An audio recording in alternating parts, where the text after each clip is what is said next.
MR2ers. Today I'm going to show you how to eliminate wheel wobble above 55 miles an hour. This is generally caused by aftermarket wheels on your MR2, like me here running the 2003 Infinity G35 wheels. They're staggered, and it also occurred to me that I checked everything else and this seems to be my issue. Over 55 it feels wobbly and a little bit unstable on the highway. So I purchased these. These are hubcentric rings.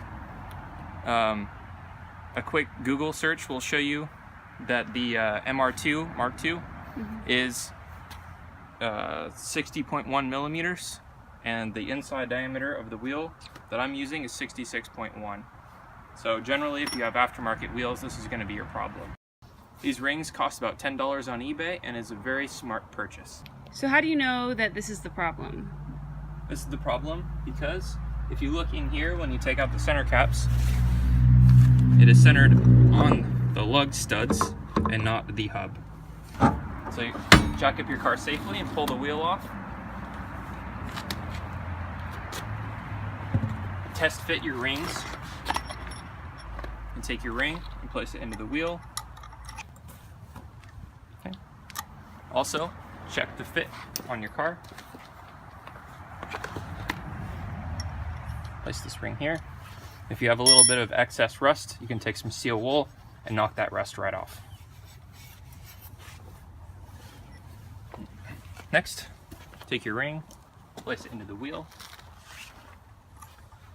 perfectly straight, and then gently tap it in there with something, preferably plastic, so not to damage the aluminum or plastic. It's also a good idea while you're down here to check your struts, make sure there is no leaking oil, and check all of your bushings while you're down, because this could also be your culprit for high-speed wobble. It looks like all my bushings are okay. I have enough brake pad life and my rotors are not warped. Place the tire back on the car.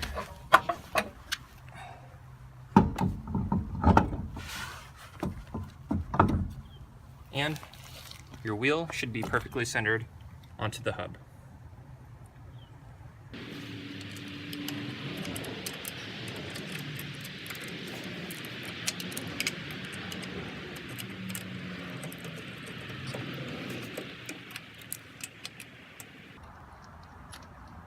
I'm putting the lug nuts back on by hand because if there's an issue with the ring not being centered perfectly, hitting it with an impact gun could crush or damage the ring or your hub. This way I can easily finesse it back into place.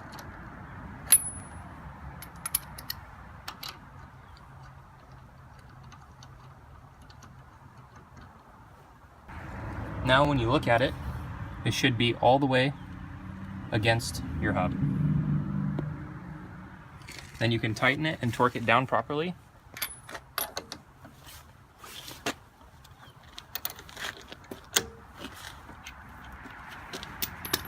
Once your wheel is torqued down, lower the vehicle back down.